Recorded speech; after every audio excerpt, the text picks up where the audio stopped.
What's going on, everybody? Welcome into an all-new episode of the Pack a Day podcast. I'm your host, Andy Herman. You can follow me on Twitter at Andy Herman NFL. You know our amazing guest. She's the one and only Carmen Vitali. You can find her, of course, on Fox Sports. You can find her on Twitter at Carmen V, and you can find her here every single week on the Pack a Day podcast. Carmen, welcome back. How the heck have your holidays been treating you? It's been hectic. A lot of family in town. It's the don't know what day it is week. So I appreciate having this podcast because I know I do this podcast on Thursdays. It's Thursday. It is Thursday. We were just talking offline. This is the hectic time of year. We've got holidays going on. It's chaos. There's only a few weeks left in the season, of course, until we get to playoffs. But it's so fun at the same time. And there's only a precious few of these games left remainder, on the remaining schedule.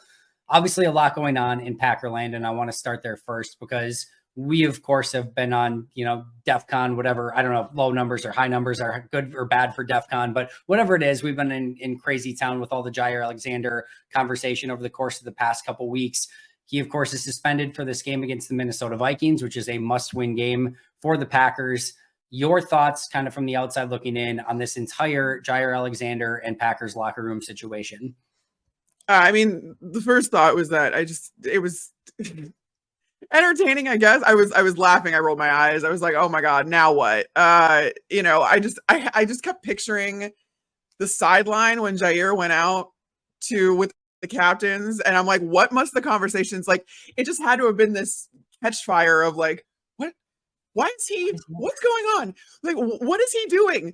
He's not supposed to be out there. And as funny and as entertaining as it was for Twitter yesterday, obviously it was very serious for Matt LaFleur. And I have to think that there have been festering issues because you don't just pull the trigger on a suspension as a first resort. So this clearly seems to me like something that has been kind of a pattern with Jaire. And we've heard it in the quotes that he said when he was back when he was playing, he was kind of calling out the offense and saying the defense had to do everything and has never been shy in front of a microphone. And I think that this was Matt LaFleur telling him, this is serious. You can't mess this up and you can't put yourself ahead of the team and you don't know better than we do. And the fact I kind of low-key think that Matt LaFleur was more upset that Jaire botched the call than he was about Jaire going out there as a captain. I don't know that for sure. That's just me kind of projecting, but it doesn't sound like from what Matt LaFleur said that this is the first time that there's been an issue with guys not knowing what to say when the coin is tossed. So much so that Matt LaFleur goes to the officials before every game and tells them that if they win the toss, this is their election.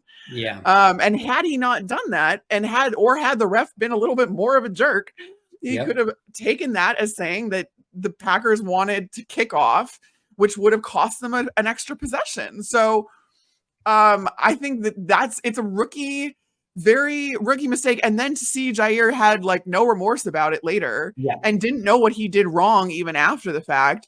This is absolutely putting a toddler in timeout. I think you hit on two of the key things, and one of them I've touched on, one of them I haven't. And the main one that I have not yet in my discussions is exactly what you said there. The fact that in his post-game, remarks, he had no remorse whatsoever, had clearly no idea that he had done anything wrong, not only by just going out there in the first place, but by, going out and deciding what they wanted to do.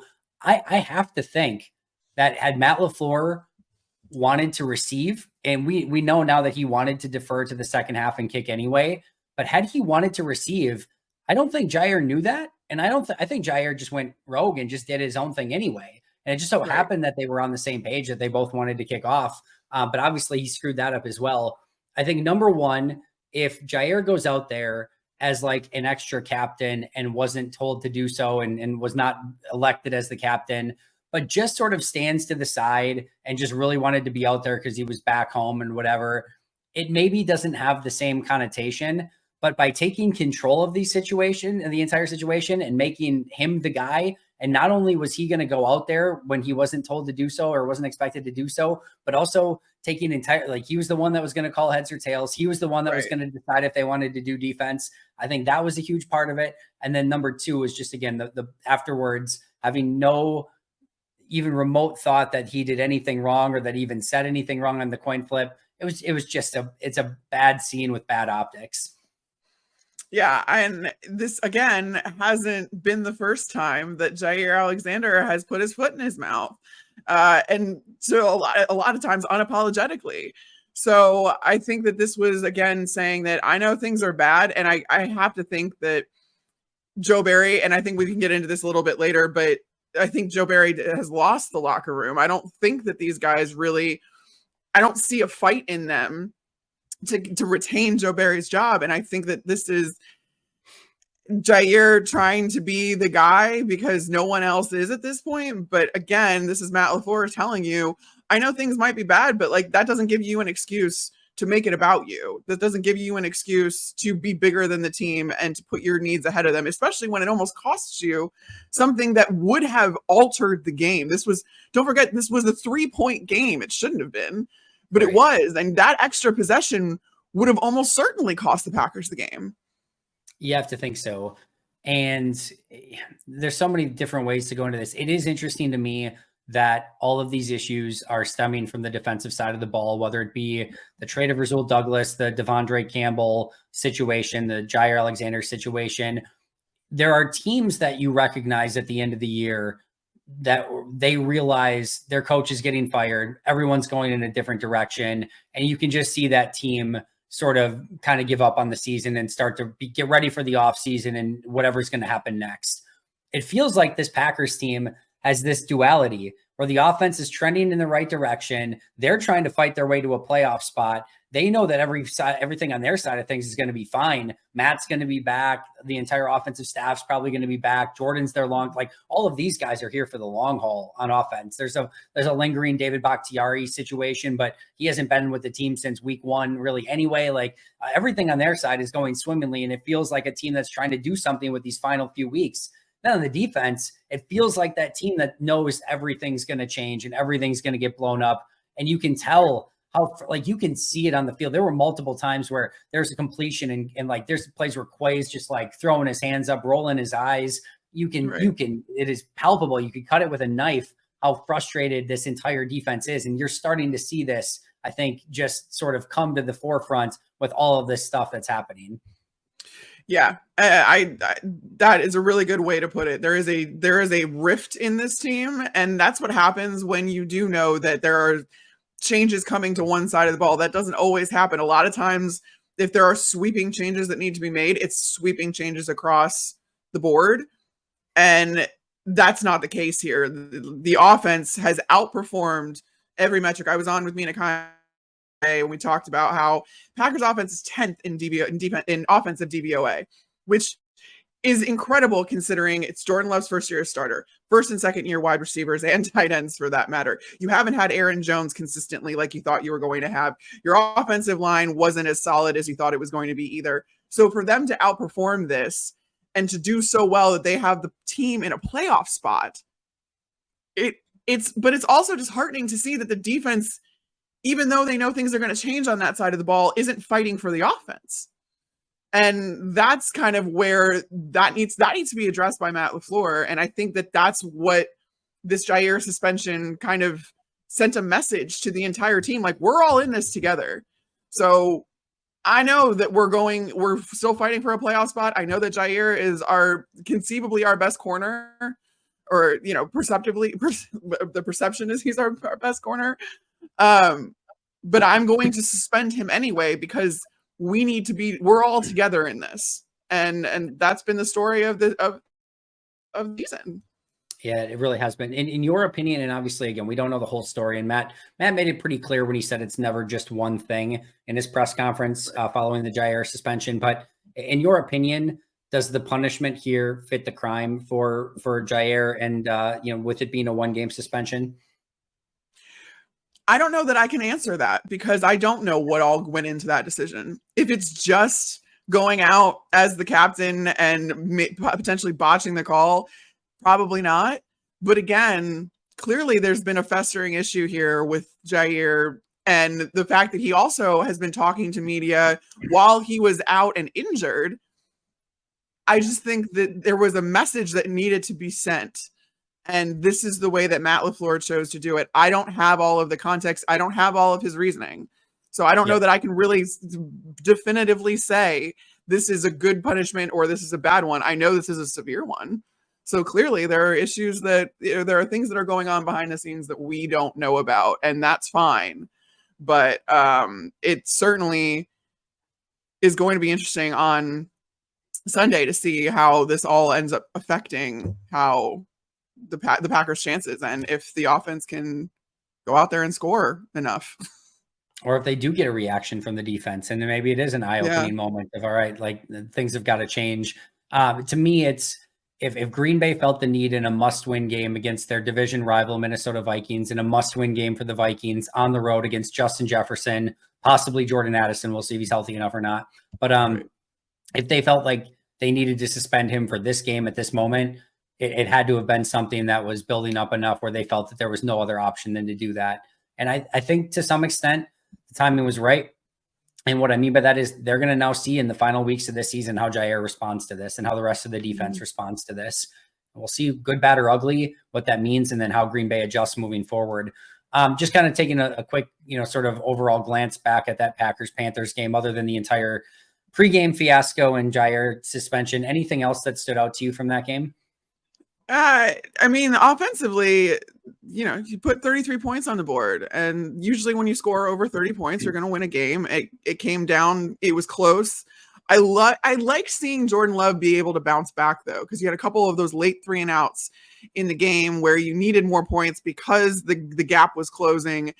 And he came back and he was able to deliver on that last drive and give Anders Carlson a chip shot to win the game.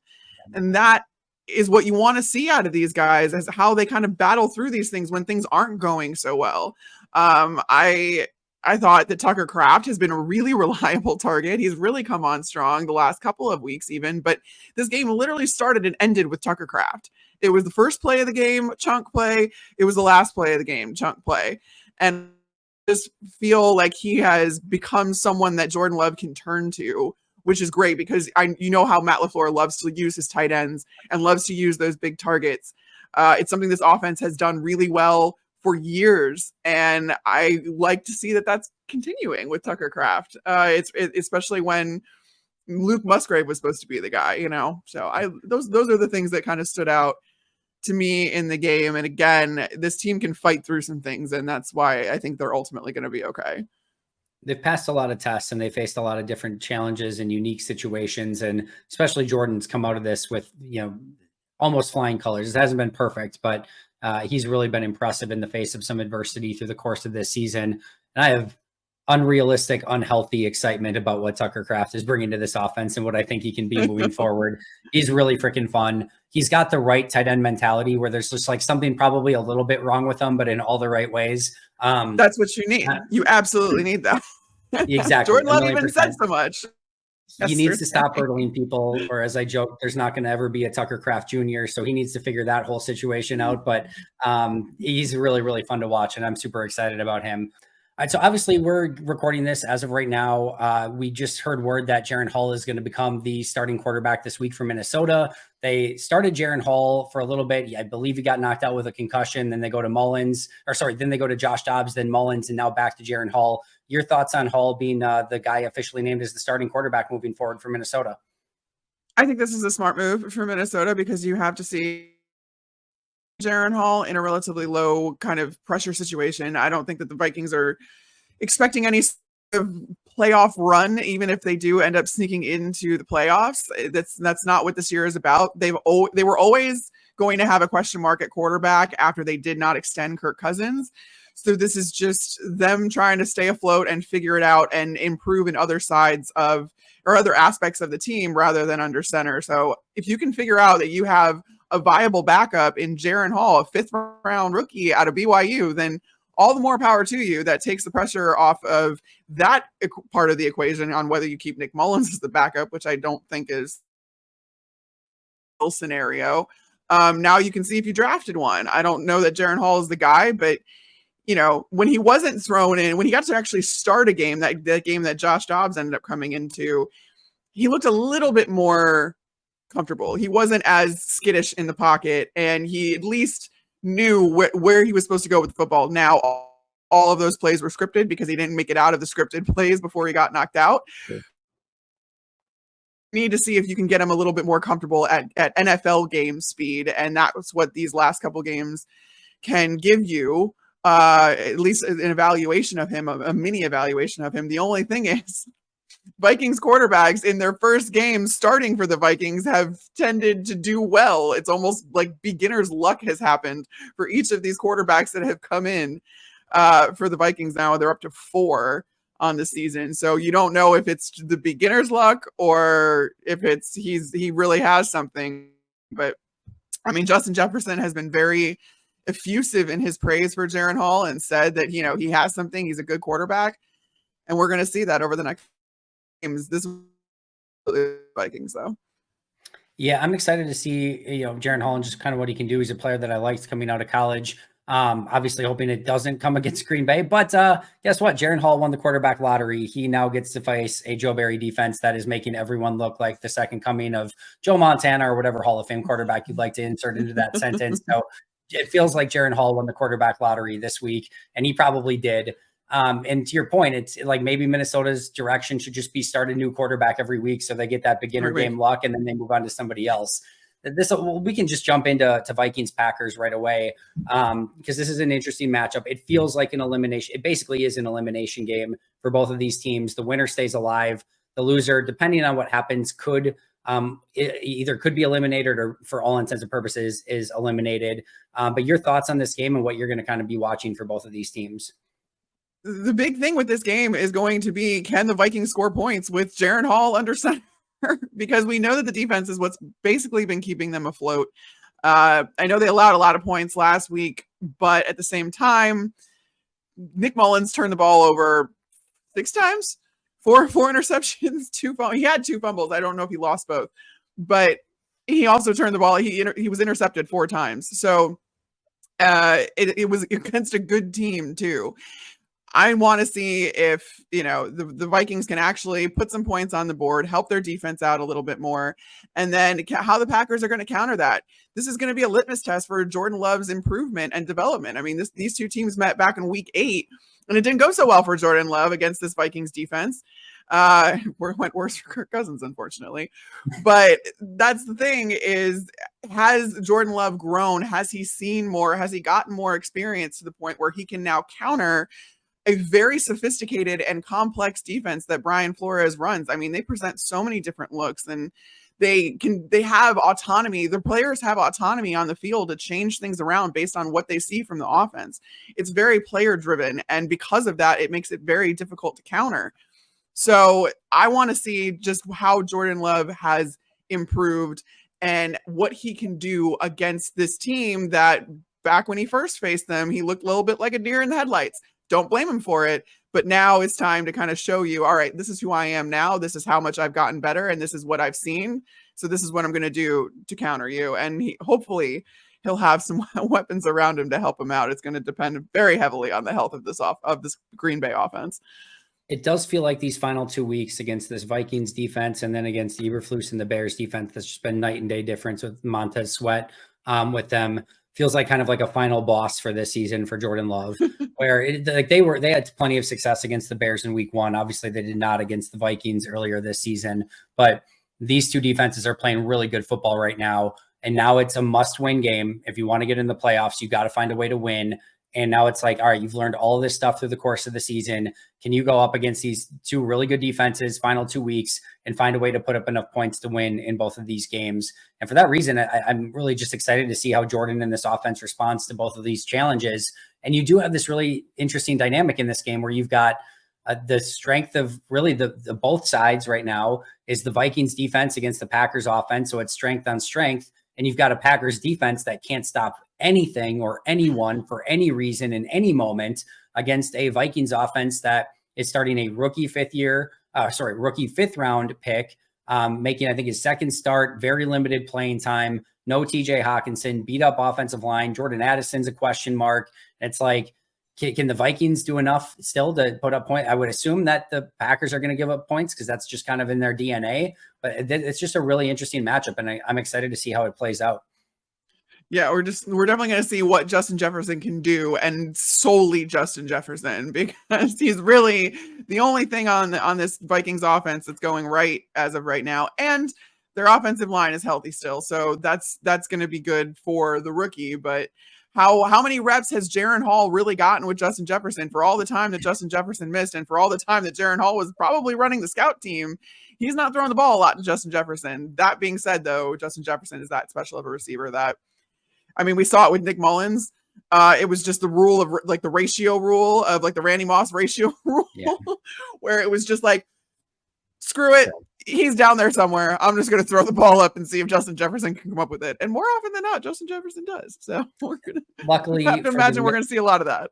Luckily for the Vikings, he'll just be open anyway. So it's not even going to have to be a question of like, should I throw this pass? He'll just be open. So it should be a fairly easy decision, even for a rookie 5th round quarterback. Really quick before we get you out of here, any other thoughts on the NFC North? Obviously, big Lions-Cowboys game coming up. Yeah. Lions clinched the division last week, but as you wrote this week, they obviously have their eyes set on bigger things. Anything else NFC North related that we should kind of be keeping an eye on as the season winds down?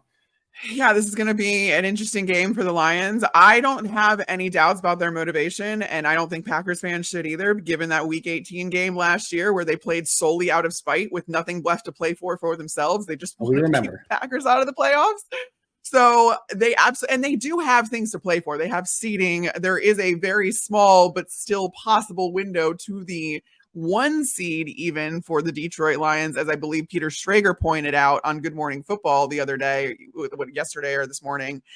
But they still, I mean, to get a home game for their fans, this is the type of thing that these guys do play for. This is what Dan Campbell, they don't shy away from the expectations that the city has of them. They don't shy away from what they mean to Detroit. And Detroit's a football town, for as bad as the Lions have been for pretty much all of our lives. It is a football town, and it means a lot. So to be able to host a playoff game would mean so much to the city, and that is enough for the Detroit Lions to play for. So that's going to be a really interesting matchup, especially going down to Dallas, where the Cowboys have been so incredibly successful. I mean, they almost never lose at home with Dak Prescott under center. So I think there's weirdly some good matchups there for the Lions, though. I think the strength of their defense, which isn't saying a lot because there's a lot of question marks on the defense right now, is where the Cowboys have struggled to attack, which is the middle of the field. That's their strength too. CeeDee Lamb is usually in the slot, but you haven't really seen that. So do they move him to the outside for this game and try to kind of attack the outside of Detroit secondary, because I think that there's a weakness there. But then Dallas has been really, they've been subpar against the run, or just very perfectly average against the run. And that is something that the Lions do extremely well. And that is what opens up the rest of their offense. So that game in particular is going to be very, very interesting. And it's going to be a really fun game between two powerhouse teams in the NFC, and a playoff preview if these two teams continue to make a playoff run. Yeah, it should be really interesting. That should be a fantastic matchup this week. It's one I'm certainly looking forward to. And then, unfortunately, Packer fans get the unpleasant experience of getting to be Bear fans this weekend and, trying to beat the Falcons, which a Falcons loss could be beneficial for the Packers. So that will make for strange viewing purposes for Packer fans, but probably necessary for those Packer fans that are still hoping for that playoff spot. Carmen, phenomenal stuff as always. Always love chatting with you and taking a spin around the NFC North every single week. Tell everyone where we can find all of your fantastic work. Yeah, all of my articles appear on foxsports.com, but all of my appearances and articles are usually posted on my Twitter, which is CarmenV, or on Instagram if I really like the articles. Go and check me out on both of those places. Make sure to give her a follow on social. Make sure to check out all their articles. They're all amazing. So regardless if they're on Insta or not, make sure to check them out. You can find me at Andy Herman NFL. You can find the podcast at Pack-A-Day Podcast. For Carmen and I, we will see you next time. But until then, go Pack Go.